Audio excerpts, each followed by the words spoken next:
भेजा, लेकिन ये सारे प्रस्ताव खारिज हो गए, हाई कोर्ट ने खारिज कर दिया। तो ये सरकारें जब रहती हैं, प्रदेश के सहयोग से केंद्र में सरकार रहती है, तो ये केंद्र से प्रस्ताव पास क्यों नहीं कराते हैं? तो ये 17 जातियों को एक तरह से त्रिशंकु बना करके रखने का काम, जुमला बोल करके, ये जुमला दिखा करके वोट लेने का काम सपा ने भी किया था, बसपा ने भी किया था, कांग्रेस ने भी किया था। 80-81 अष्टम विधानसभा जो 8वीं थी, 81 में विधानसभा से पास हुआ कि राज्य भर को अनुसूचित जनजाति में शामिल कर दिया जाए, केंद्र को प्रस्ताव भेज दिया जाए। उसके बाद सपा की भी सरकार आई, बसपा की भी सरकार आई, लेकिन किसी ने इसको सुध नहीं लिया। हम लोग पिछली बार भी माननीय मुख्यमंत्री जी से बार बार हम लोग इस मुद्दे को लेकर मिलते रहे, लेकिन ठोस कोई जवाब नहीं मिला। तो फिर हम लोग कोर्ट का सहारा लिया, हमारे साथियों ने। जब कोर्ट से आदेश हुआ तो फिर इस मामले को लेकर 2 बार मैं माननीय मुख्यमंत्री जी से मिला था। तो मुख्यमंत्री जी ने कहा कि अभी और साक्ष्य इसके विषय में ले आओ, तब हम देखें।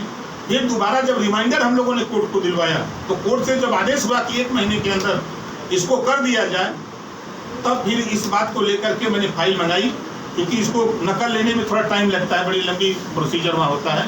तो नकल जब मिल गई तो फिर कल मैंने टाइम लेकर के माननीय मुख्यमंत्री। ये माना जा सकता है कि ओम प्रकाश राजभर अब केवल भर और राजभर के हितों के अधिकारों की लड़ाई लड़ेंगे। हाई कोर्ट के आदेश को लेकर के मैं माननीय मुख्यमंत्री से मिला हूँ। जो आदेश है इसका पालन कराने के लिए हमारी लड़ाई वंचित, पिछड़े, दलित, अल्पसंख्यक सबकी लड़ाई है, लेकिन कोर्ट के आदेश का पालन कराने के लिए मैं माननीय मुख्यमंत्री से मिला। अच्छा, आपने कहा कि सत्ता पक्ष विपक्ष जब हम विधानसभा में बात अपनी उठाते हैं तो विपक्ष के जो समाजवादी पार्टी है, जो पार्टियों के नाम आप ले रहे हैं, वो हमारे साथ खड़े नहीं होते हैं। मुख्यमंत्री योगी आदित्यनाथ से आप मिल करके आए, उन्होंने आपको भरपूर आश्वासन भी दिया और कार्रवाई भी, जैसा आप बता रहे हैं, कि आगे बढ़ाई है। तो मान के चले कि विधानसभा में आप सत्ता पक्ष के साथ रहेंगे? भाई हम मुद्दों के आधार पर हम लड़ेंगे कि हम सत्ता पक्ष के साथ हैं। नहीं, साथ आपको मिला ना सत्ता पक्ष? देखिए, इस मुद्दे को, SC/ST के मुद्दे को लेके उन्होंने कोर्ट का आदेश का पालन करने के लिए कहा है। ये नहीं कहा है कि आप सदन में हमारी मदद करिएगा, ये उन्होंने नहीं कहा। सदन की चर्चा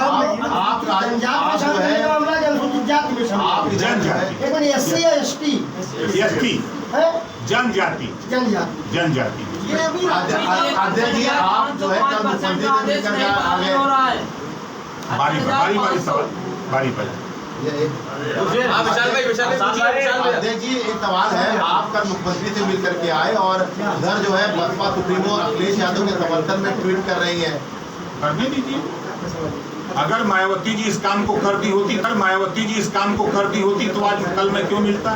अगर अखिलेश यादव जी कर दिए होते तो क्यों मिलता? 4 बार समाजवादी पार्टी की सरकार की, 4 बार बसपा की थी, लेकिन इन लोगों को किसी को दिखाई नहीं दिया। समाज के भी नेता उसमें मंत्री हुए, विधायक हुए, सांसद हुए, स्पीकर हुए, लेकिन किसी को दिखाई नहीं दिया। अगर दिखाई दिया, लड़ाई समझ में आई तो ओम प्रकाश राजभर को।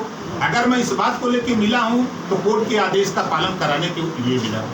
आप सावधान, लेकिन आपने कल एक आदेश जारी किया है, उसमें ये कहा है कि 17 जातियों वाला सर्वे फिर से कराएंगे वो होता रहे, वो सर्वे होता रहे। ये तो हम जब से पैदा हुए तब से सर्वे हो रहा है। राजभर जी, आप सावधान यात्रा निकाल रहे हैं और उसमें आपका जो मोटिव है वो ये है कि विपक्ष से सवाल पूछने हैं, जबकि आप खुद विपक्ष में हैं और आपको तो सत्ता पक्ष से सवाल पूछने चाहिए। हम कहाँ सवाल विपक्ष से पूछ रहे हैं? विपक्ष से सावधान। जब आप उठाएंगे हमारे ऊपर, तो हम आपसे सवाल करेंगे कि हम जाएंगे इनसे करने के लिए। अरे आप सवाल तो अखिलेश यादव जी खड़ा कर रहे हैं, तो अखिलेश से न पूछेंगे कि आप सत्ता में तो आपने इस काम को कर दिया होता। आपकी सरकार उत्तर प्रदेश में 4 बार थी, दिल्ली में आपके समर्थन से कांग्रेस की सरकार थी, आपके पिताजी रक्षा मंत्री थे। अगर ये कर दिया होता तो आज इस प्रस्ताव को लेकर मैं क्यों जाता? तब तो नहीं जाता। डबल इंजन की सरकार सवाल नहीं पूछेंगे? क्यों पूछेंगे? देखिएगा, आज पूछेंगे। कहाँ से कहाँ तक ये यात्रा रहेगी? ये यात्रा आपके 26 तारीख को आप सादर आमंत्रित है। 9 बजे सावधान यात्रा पार्टी कार्यालय से निकलेगी।